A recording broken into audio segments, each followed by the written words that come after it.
네, 모두를 위한 경제 교육을 원스톱으로 제공합니다. 경제정책 브리핑식 코너. 오늘도 권혁준 경제평론가님과 함께합니다. 평론가님 어서 오세요. 네, 안녕하십니까. 네, 지금 금리가 계속 오르고 있죠. 11월에도 빅스텝이 유력한 상황이고 내년에도 금리가 계속 오른다고 하니까 이제 수요 위축에 따른 경기 침체가 가속화되고 있는 상황입니다. 정부가 다양한 정책들 그래서 내고 있는데 대표적인 정책이 소상공인 채무조정 프로그램인 새출발기금과 주담대 변동금리를 고정금리로 대환해주는 안심전환대출입니다. 오늘 이 두 가지 정책 지금 어떻게 잘 실효성 있게 신청이 잘 되고 있는지 살펴볼 텐데 먼저 새출발기금 먼저 보죠. 현장이 매우 혼란하다고 하는데 어떤 점에서 혼선이 있는 건가요? 일단 상담원마다 안내 내용이 서로 다르다 이런 이제 혼선이 좀 있고요. 근데 그러다 보니까 지원 대상 채무에 대해서 안내가 명확하게 이루어지지 않고 있다라는 이제는 얘기가 좀 나오고 있습니다. 사실 지금 창구에서는 되게 혼란하거든요. 어느 데 가면은 어느 곳에 가면 된다 그러고 또 어느 곳에 안 된다 그러고 이런 얘기가 나오고 있고요. 네. 최근에 한 신문에서 취재를 했는데 기자가 이런 예를 들었습니다. 분식집 운영하는 30대 A씨가요. 새출발기금 부실 우려 차주 신청을 완료했다고 하는데 일단은 부실 우려 차주 같은 경우에는 코로나19 피해를 본 개인 사업자가 소상공인 중 1개 이상 대출해서 연체 기간 3개월 미만이어야 된다라고 했는데 이분은 사실 부실 우려 차주로 신청했을 불구하고 연체가 없었거든요. 네. 그런데 이제는 상환 유예 이력만 있었는데 이제 부실 우려 차주로 이제는 신청이 된 거죠. 근데 기사에서 말하는 게 기사가 틀렸어요. 그런가요? 그 정도로 혼선하다는 거죠. 왜냐하면은 사실 부실 우려 차주는요. 그 연체가 없어도 되거든요. 그러니까 후반이 더 맞는 거예요. 이게 상환 유예 이력만 있으면 사실 이거 신청 가능하거든요. 그러니까 창구가 맞았던 거죠. 그러네. 실제 이 창구가 맞고. A씨는 맞았던 거죠. 그렇죠. 이게 맞았는데 이제 기사에서는 틀렸다고 나오는 거죠. 그 정도로 사실 혼란스러워요. 사실 그래서 저도 이상하다 싶어서 이제 다시 한번 확인을 했습니다. 이제 전화를 해서 그럼 부실 우려 차주의 기준이 지금 현재 정확하게 뭐냐 물어봤을 때 연체가 없어도 된다. 하지만 그 이외의 조건들 아까 여기서 예로 들었던 상한 유예 이력이 있으면 부실 우려 차주입니다. 부실 우려 차주가 가능하다라고 해서 이제 통화해서 이제 확답을 또 들었고 그 정도로 사실 지금 이제 상담원들마다 사실 이게 안내가 서로 다르다 보니까 굉장히 좀 혼란스러운 부분이 없지 않아 있다라고 말씀을 드리겠습니다. 연체가 없고 상환 유예 이력만 있어도 대상이 되는 거죠. 그렇죠. 부실 우려 차주로 이제 대상이 됩니다. 네. 굉장히 혼란스러울 것 같은데 네네. 정부가 여기에 대한 입장을 밝혔다고 하죠. 어떤 내용 밝혔나요? 그렇죠. 지금 너무 이제 혼란스럽다 보니까 정부가 이제 보도자료를 내면서 이 부분에 대한 명확한 이제는 가이드라인을 이제 제시를 했습니다. 그러니까 초기 신청할 때는요, 일단은 어쩔 수 없이 좀 혼선이 있었다라고 이제 인정을 했는데요. 상담 직원에 대한 이제 지속적인 교육을 통해서 이런 어떤 일관된 상담을 할 수 있도록 현재 이제 노력하고 있다라고 이제 밝히고 있고요. 그러다 보니까 이제는 지금 이제 정부의 입장은요. 일단 콜센터 같은 경우에는 채무조정 대상 여부라든지 이런 것을 정확하게 안내할 수 없으니 가장 중요한 거는 이제 정확한 상담을 위해서는 현장 창구에 방문을 해서 상담을 받아보도록 지금 권유하고 있거든요. 한마디로 이제는 콜센터에서 1차적으로 상담을 했다 그러면 명확한 어떤 상담을 받기 위해서는 현장에 찾아달라 이렇게 이제는 얘기를 하고 있습니다. 은행에 그러면 직접 가시면 되는 거죠? 그렇죠. 이제 상담 창구가 있는데 여기에 가셔갖고 이야기를 해보시는 건데 혼란을 최소화할 수 있도록 하겠다라고 얘기했었기 때문에 일단은 상담 창구 가보시는 거 굉장히 중요하겠다라고 말씀을 드리겠습니다. 또 여기에 대한 논란이 식질 않네요. 부실 차주 또 부실 우려 차주에 대한 도덕적 해이 논란이 계속되고 있는데요. 지금 현장 분위기가 어떤가요? 일단은 도덕적 해이는 새출발기금이 처음 나왔을 때부터 도덕적 해이에 대한 이슈가 있었잖아요. 근데 역시나 지금 좀 현장에서 이런 일이 일어나고 있는데 일단 커뮤니티라든지 카페 이런 데 가보면요. 일단은 일부러 신용 점수를 낮추겠다. 이런 얘기가 지금 나오고 있고 또한 심지어 이제 그 상담원마저도 이제는 초기에 좀 혼란이 있었을 때 오히려 좀 신용 점수를 낮춰서 오든지 아니면 연체를 해갖고 와라 이런 얘기를 들었다 이러면서 소상공인들이 막 사례를 올려주고 있거든요. 근데 그게 이제 팩트인지 아닌지는 모릅니다. 네, 근데 실제 소상공인 분들의 입장을 들어보면은 상담원 쪽에서 분명히 그런 얘기를 했다, 난 들었다라고 하면서 오히려 도덕적 해이를 부추기는 그런 얘기도 시장에서 나오고 있거든요. 네. 그러다 보니까 사실 이런 부분에 대해서도 어느 정도 도덕적 해이 부분이 나올 수밖에 없고, 그럴 수밖에 없는 게 부실 차주로 이제 분류가 되면은요, 뭐 매번 말씀드렸지만 원금 탕감 80%까지 되거든요. 그러니까 내가 갖고 있는 빚에 대해서 채무 조정이 들어가기 때문에 네. 굉장히 좀 유혹이 될 수밖에 없는 상황. 그래서 사실 지금 시장에서는 혼란한 플러스 거기에다가 이제는 도덕적 해이까지 이제는 좀 불거지고 있는 모습들이 계속 보여주고 있는데, 뭐 대다수가 그렇다는 건 아닙니다. 예, 일부 소상공인 분들 중에서 네. 이런 도덕적 해이 문제가 나오고 있다라고 말씀을 드리겠습니다. 최대 80%까지 원금이 탕감되는 굉장히 파격적인 부분이기 때문에 네. 악용하시는 소수의 분들이 네. 있네요. 이거를 좀 막을 수는 없을까요? 이게 그래서 정부가 이런 얘기를 하고 있습니다. 일단 부실 우려 차주 또는 부실 차주의 요건을 설명하고 있지만 뭐 상담원 쪽에서 일부러 신용 점수를 낮춰라, 아니면 뭐 연체를 해라, 이런 얘기는 사실 권하는 것은 사실 아니다라고 이제는 바로 조정을 했거든요. 네. 그건 팩트가 아니다라고 이제 정부는 이야기하고 있는데, 일단은 뭐 이 부분에 대해서는 정부가 이렇게 얘기를 하고 있습니다. 만약에 고의 연체한 차주가 발견이 됐다, 한마디로 이제는 고의 연체해서 신청을 했다, 이런 것이 발각이 되면은 일단 모든 채무 조정은 즉시 무효하겠다라고 이제 이야기를 하고 있고요. 네. 신규 신청도 금지하겠다, 이런 얘기를 지금 하고 있거든요. 근데 사실 이게 원론적인 입장이거든요. 사실 고의적으로 연체한다든지 아니면은 고의 연체를 잡아낼 수 있는 방법이 뾰족하게 없습니다. 왜냐하면 이분이 고의 연체했는지 아니면 진짜 어려서 연체했는지를 사실 알 수가 없어요. 그러니까요. 물론 재산 추적도 하겠지만은 정말 재산이 없으신 분들 같은 경우에는 일부러 내가 안 갖고 오히려 연체할 수가 있거든요. 특히 이제는 90일 이상 되면은 부실 차주잖아요. 그렇게 되면은 조금만 더 연체하면 내가 원금 탕감 받을 수 있다, 이런 마음이 생기기 때문에 네. 사실 완벽하게 이게 고의 연체라든지 도덕적 해이를 잡아나기에는 좀 어려운 부분이 있지 않느냐, 이렇게 볼 수가 있겠습니다. 그렇겠네요. 두 번째 이슈는 지금 안심전환 대출입니다. 네. 정부가 주담대 변동금리를 고정금리로 대환해주는 정책인데 신청이 생각보다 저조하다고 하던데 이유가 네. 뭘까요? 일단은 이거는 안심전환 대출은요, 예상이 됐었어요. 그러니까 신청이 저조할 거다. 왜냐하면 너무 금액이 사실 3억 원 이하, 1차가 3억 원 이하였거든요. 저번에도 우리가 방송에서 얘기했지만 네. 사실 3억 원 이하의 주택의 대상이라 그러면 서울 수도권은 거의 없어요. 거의 없죠. 네, 그래서 지방에서 조금 신청이 많이 됐는데, 네. 그러다 보니까 역시나 이게 총계가 나왔습니다. 네. 17일자인, 시작하고 17일자인 10월 13일 기준으로 말씀드리면 약 한 3조 3천억 원 정도가 신청이 됐어요. 이게 신청률로 따진다고 그러면 13% 정도입니다. 그러니까 전체 중에서 13%만 신청한 거예요. 그러니까 예산이 지금 남은 거죠, 사실. 네. 그리고 이게 원래 계획이 10월 17일, 원래 마감이어야 돼요, 이거. 마감이어야 되는데 사실 연장을 했죠. 그러니까 신청이 거의 안 들어오다 보니까. 그래서 시장에서 우려했던 대로 네. 상황이 좀 벌어졌다, 이렇게 생각해 볼 수 있습니다. 그럼 이 아파트 주택 가격을 좀 올릴 그런 계획은 없나요? 지금 슬슬 나오고는 있습니다. 나오고 있는데, 일단 정부가 아까 말씀드린 것처럼 정식적인 신청은 끝났어요. 그런데 네. 이걸 이제는 연장을 해줬습니다, 이번에. 왜냐하면 신청률이 13%밖에 안 되니까 예산은 남거든요.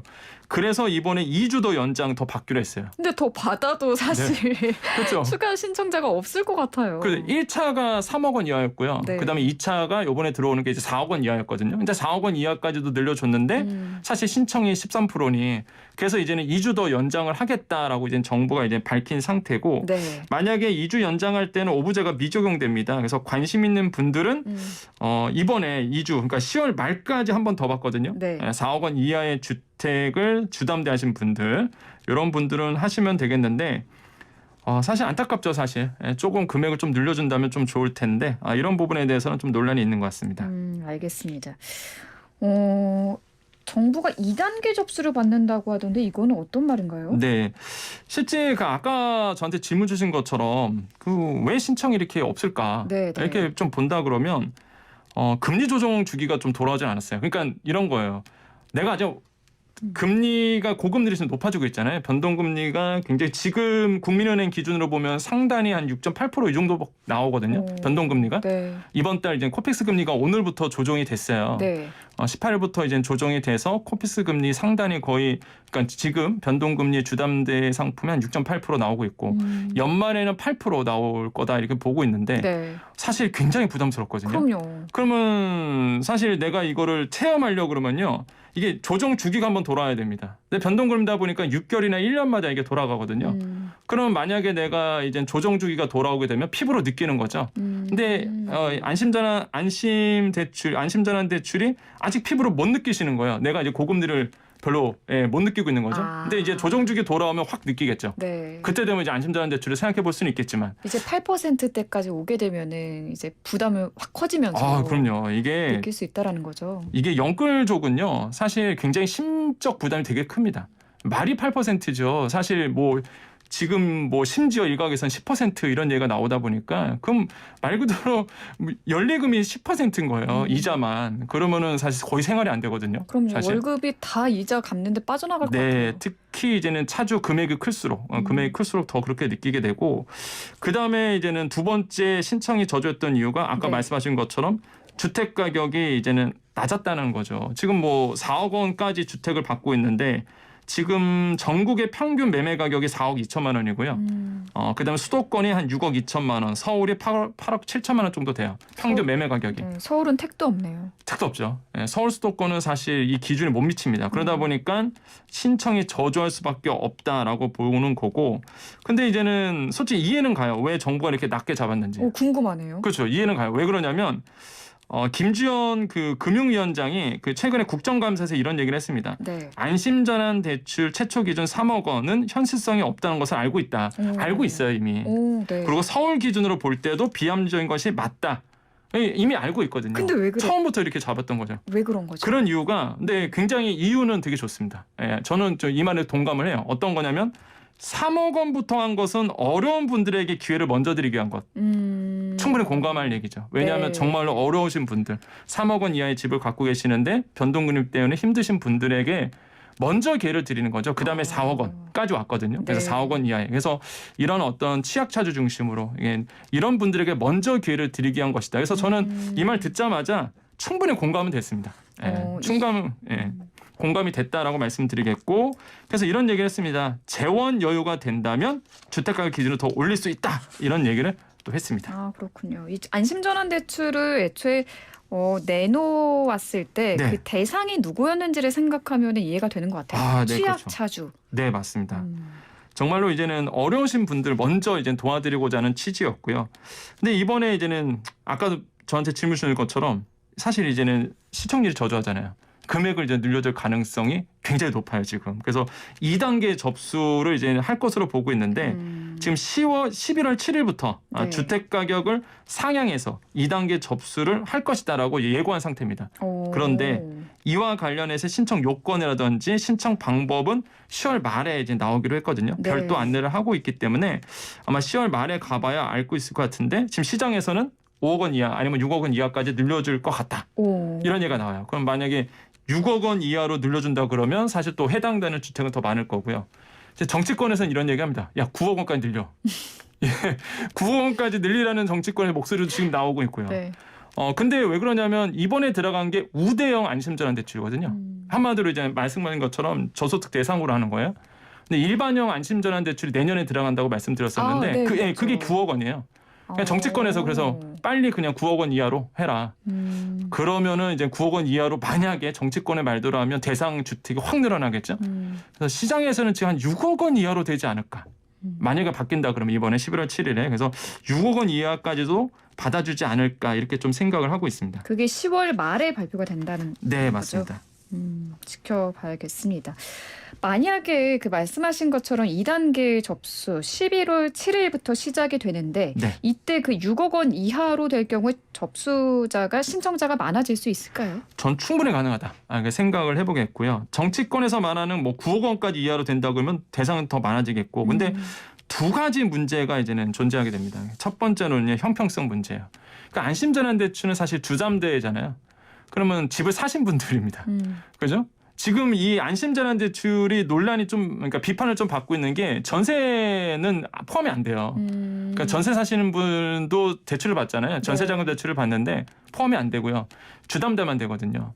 그러니까 이런 문제도 있는데 그러네요. 이게 형평성 문제가 돼요. 이 영끌하신 분들 계시단 말이죠. 아니 그러면 정부가 왜 세금 써서 이런 분들의 금리를 변동금리를 고정금리를 왜 바꿔주냐 이거죠. 예, 그러니까 사실 너무 과도한 혜택이다라는 이런 논란이 또 나올 수밖에 없어요. 이게 금액을 더 늘려주게 되면. 그러니까 전세로 살고 계신 분들 입장에서는 내 집 마련하지 못하고 힘들게 사는 사람들도 많은데 그쵸. 지금 영끌해서 집 산 사람들 주택 이미 갖고 있는 사람들을 위해서 왜 세금을 써서 그쵸. 이거를 이렇게 혜택을 주느냐 하는 거죠. 예, 그래서 이 형평성 문제가 불거질 수밖에 없고 사실 4억 원 이하면은 조금 이해가 돼요. 예, 저소득 네. 이제 저가구니까 그래서 주택 가격이 낮으니까 이거는 이해가 되는데 이거를 9억 원까지 늘려준다 이러고 그러면 사실 상황이 달라지거든요. 그렇죠. 이 형평성 문제가 좀 생길 수밖에 없고 네. 두 번째로는 금리 인하 시의 조건이 명확하게 나와 있지 않습니다. 이게 뭐냐면 이제 변동금리를 고정금리로 바꿔주는 거잖아요. 네. 그런 이유가 지금 이제 고금리 상태 때문에 사실 그런 거거든요. 왜냐하면 네. 변동금리는 계속적으로 높아질 수밖에 없기 때문에 앞으로. 그러면 이제는 몇 년 후에 만약에 금리가 낮아진다 그러면 훨씬 이제 변동금리가 훨씬 더 낮아지거든요. 그렇게 되면 고정금리를 한번 바꿨기 때문에 계속 고금리로 갈 수밖에 없어요. 아무리 낮춰준다 하더라도 이게 네. 4%인데 나중에 만약에 시장금리 낮아져 갖고 2%짜리가 나왔어요. 과거 몇 년 전만 해도 이런 금리가 있었거든요. 네. 그러면은 오히려 손해인 거예요. 안심자산 대출 갈아타신 분들은. 저는 이게 처음 나왔을 때 바로 그 의문점이 네. 있었거든요. 그래서 정부는 그런 얘기를 합니다. 그때 가서 갈아탈 수 있어. 그때 그때 가면 가서 또 이제- 그쵸. 갈아탈 수 있게 해주겠다. 예, 변동금리로 갈아탈 수 있어라고 얘기했는데 네. 그 말만 하지 그 구체적인 내용은 없어요. 못 예를 믿는 들어서 건가요? 조기 상환 수수료에 대한 얘기도 없습니다. 그러니까 상환 수수료를 어떻게 줄 거냐. 예를 들어서 갈아타는 거잖아요. 네. 기존 대출 갚고 새로 대출 얻어서 갈아타는 거다 보니까 그럼 조기 상환 수수료 문제가 나오면 이걸 어떻게 할 거냐. 또 한 가지. 과연 은행에서 이런 변동금리 대안 상품을 만들 수 있을 것이냐. 이 상품이 나와야 갈아타니까. 그래서 이런 문제가 사실 지금 나올 수밖에 없는 것이죠. 그래서 이제 명확하게 금리 인하 시에 갈아탈 수 있는 조건들이 나와 있지 않다 보니까 사실 이거에 대해서 이제는 논란이 좀 있을 수밖에 없다. 하지만은 뭐 취지만큼은 굉장히 좋은 제도다 보니까 저라면 해당이 된다 그러면 저 같으면 일단 안심자산 대출 갈아탑니다. 일단은 급하니까요. 그럼요. 일단은 지금 고금 변동금리 너무 심하거든요. 그러니까 네. 너무 고금리다 보니까 네. 그래서 이제는 어느 정도의 갈아타고 네. 나중에 만약에 이제 금리가 이제 떨어졌을 경우 그때는 다시 한번 이제는 변동금리로 갈아타는 이렇게 해서 좀 유도리 있게 좀 판단할 수 있을 것 같다라고 생각을 해보겠고. 네. 근데 이제는 그런 거예요. 아직까지도 많은 분들이 이거에 대해서 생각을 못 하고 계시는데 만약에 안심자산 대출 9억 원까지 늘려주면 버티게 들어가신 분이 생기거든요. 어떤 뜻인가요? 이게 뭐냐면은 지금 사실 이제 물량이 거래가 안 되잖아요. 네, 그렇죠. 근데 아마 지금 시장에서 보고 있는 게 내년 초 되면은 버틸 수 없는 분들이 매물 쏟아져 나올 거거든요.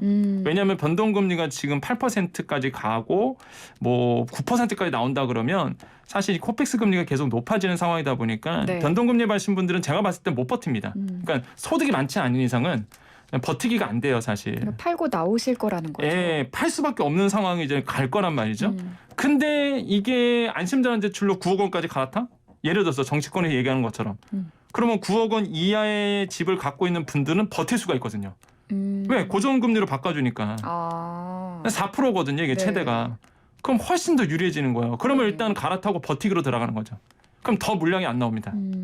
더 물량이 안 나오고 거래는 더 잠기게 되겠죠. 예, 그래서 거래 절벽 현상이 더 일어날 수 있고요. 네. 그리고 지금 무주택자 중심으로 봤을 때의 그 영끌족이 물량을 풀어줘야지 사실 무주택자 입장에서 내 집만 할 수 있는 기회가 좀 생기는데 네. 오히려 지금 이제 버티기로 들어가 보면은 뭐 거래가 절벽에도 뿐만 아니라 사실 내 집 마련 무주택자들이 싼 값에 급매 나온 것을 잡을 수가 없는 부분이 생기겠죠. 그래서 지금 이 금액을 높여주는 2단계 과연 6억 원까지 될지 9억 원까지 될지는 지켜보셔야 되겠지만 사실 이런 문제도 걸려 있습니다. 그러네요. 전혀 예. 생각지 못한 부작용까지도 예, 이거 있어요. 있을 수 있겠네요. 예, 그래서 지금 아직은 많은 분들이 이거를 모르고 있는 거죠. 왜냐하면 안심자산 대출에서 관심이 없어요. 많은 분들이 부동산 쪽 계시는 분들도. 예. 대상이 아니라고 생각을 해서 대상이 아니라서 그런 건가요? 그렇죠. 이렇게 해당 대상이 4억 원 이하다 보니까 시장에 영향이 미치는 게 미미하거든요. 근데 만약에 이게 6억 원에서 6억 원 또는 이제 네. 9억 원까지 늘려준다 그러면 이 상황이 달라지는 거죠. 이게 해당되시는 분 많다 보니까 그럼 나는 이거 버티기로 들어가겠다 하시는 분들이 많아질 겁니다. 그렇게 되면 또 시장에 한번 또 큰 영향을 줄 수밖에 없는 상황이 벌어질 거라서 네. 쉬운 문제가 아닙니다. 아, 정말로 그러네요. 이 안심전환 대출이 쉬운 문제가 아니고 이번에 만약에 또 어느 정도 안심전환 대출에 대해서 바뀐다 그러면 전세 대출도 포함돼야 된다는 얘기가 나오고 있거든요. 근데 전세 대출을 안심전환 대출로 포함하기엔 좀 어려운 부분이 있어요. 전세자금 대출 같은 경우는 아시겠지만 전세는 2년마다 바뀌잖아요. 그러다 보니까 이거를 대환하기에는 굉장히 상품이 짧거든요, 너무. 그러네요. 예, 그래서 이게 좀 힘든 부분이 있고요. 네. 여기에도 형평성이 하나 생깁니다. 월세 사시는 분들. 예, 그러다 보니까 그러네요. 전세 대출에 대해서 안심전환은 사실 시장에선 요구하고 있는데 실현이 좀 불가능하지 않을까. 이런 것도 일각에서 목소리가 나오고 있습니다. 네, 알겠습니다. 오늘 말씀 여기까지 들을게요. 말씀 감사합니다. 네, 감사합니다. 네, 지금까지 권혁중 경제평론가와 함께했습니다.